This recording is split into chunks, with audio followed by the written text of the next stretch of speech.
Yo, what's going on, guys? It's Houston Sports Hub back into the video today, and today I'm going to be talking about the upcoming series between the Denver Nuggets and the Minnesota Timberwolves in the second round semifinals. This is going to be a great series, man. This is going to be a fantastic series. I can't wait to watch this series unfold and who wins this series. You got a great Denver Nuggets team who is the NBA champion, reigning champions. They have a great roster with Nikola Jokic, Jamal Murray, Michael Porter Jr., other names, Aaron Gordon. Another championship roster, and how good of a team they are, how fun they are to watch. And then they go up against this Timberwolves team, Anthony Edwards, who's a guy who's ready to take everybody down. I haven't seen someone like this in the NBA since Kobe Bryant or Michael Jordan. Just the mindset of this young man's mind is unbelievable. Like, he has no friends on the court. We're not friends. We're enemies. I'm here to take you down. Nothing more, nothing less. I love watching him. I love him. Honestly, I didn't really when he got drafted, I didn't know he'd be this special. I really didn't.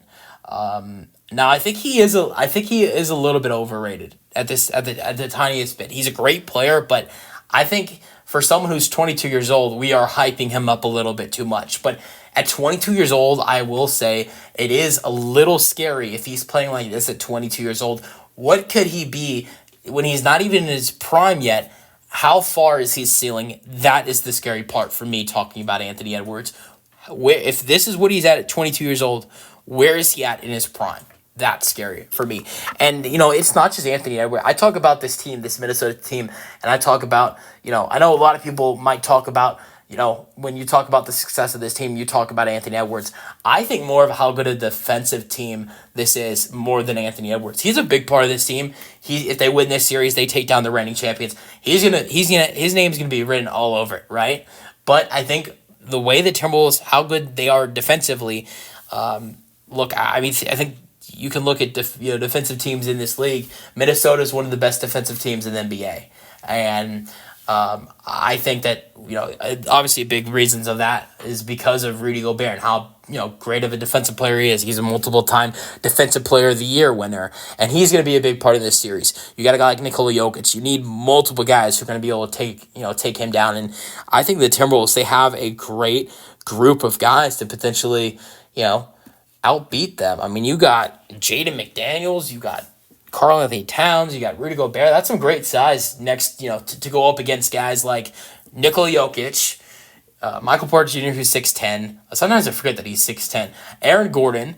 So, the Timberwolves, they have the right size. Naz Reid as well, who comes off the bench. They have the right size to take down this Nuggets team. They have the great defense. They have the great scorer in Anthony Edwards. They have the great facilitator in Mike Conley. I honestly think right now, I just talking about the Western Conference teams, this is the perfect team, I believe, in the Western Conference to take down the Denver Nuggets. I think, honestly, they might. I love OKC. I think they're a great team. I just don't like their head-to-head matchup going up against potentially going up against the Nuggets. I think the Mavericks would have a fair chance with how good they are scoring the basketball with Kyrie and Luka. But then what are you going to do about Jokic? I mean, I guess you got PJ Washington, Derek Lively, and Daniel Gafford to go up against him. But is that enough? I think this Timberwolves team is perfect to beat the Denver Nuggets and take them down. But can they do it is the question. All right. So I'm going to get into injuries. There are no injuries for the Denver Nuggets. I mean, they got two guys on the injury report with knee injuries. It's Colin Gillespie and Konkar. These are guys that, I don't even know if they'd be checking in the game if it was a blowout, to be honest with you. Then you got Minnesota. Minnesota is not really dealing with anything either. I mean, just Jalen Clark, who's out for the season with an Achilles injury. So he's another guy who wouldn't be in the game either.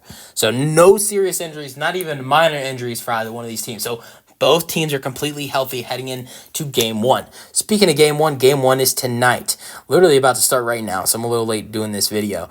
But Game 1 is Saturday, May 4th, 7 p.m. Eastern Time on TNT.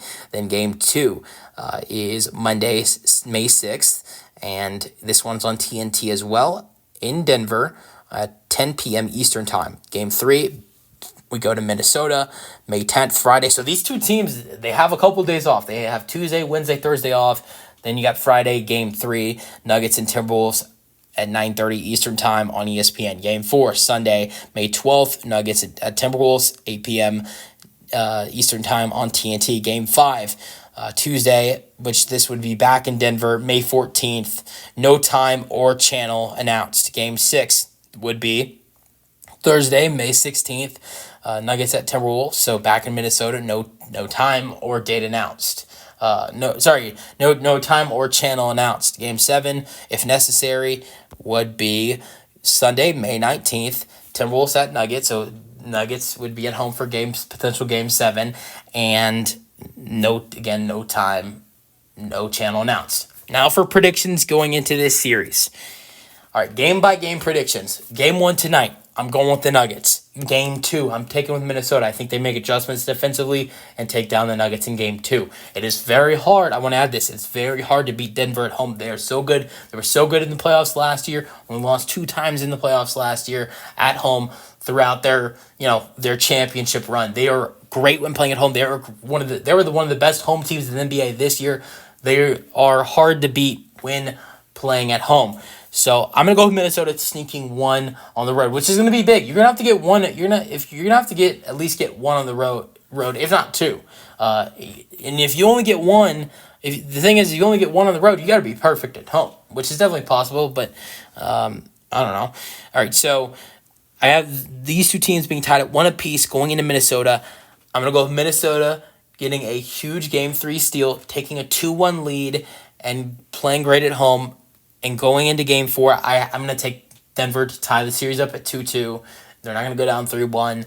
And then going into Game 5, Denver being at home, I'm going to take Denver in Game 5. So now you're up 3-2. When the series is tied up 2 apiece, and the Game 5 winner wins 82% of the time, so you think Denver would have a great chance. I'm going to go ahead with how good Minnesota is at home as well. I'm going to go with Minnesota winning that series as well. That game as well, and sending this to Game 7. But in a Game 7 in Denver, I'm taking the Denver Nuggets. I think this series is going to be a lot like the Orlando Magic and Cleveland Cavaliers series we currently have going on in the first round, the last first round series in these playoffs, last first round playoff series. Both teams dominated at home. If you've seen that series so far through 6 games, Cleveland has won all 3 games at home. Orlando has done the same. I think it's going to be similar like that. I do see Denver getting 1 win in Minnesota. I see Minnesota getting 1 win in Denver. Let me know your thoughts on this series in the comment section, and peace out.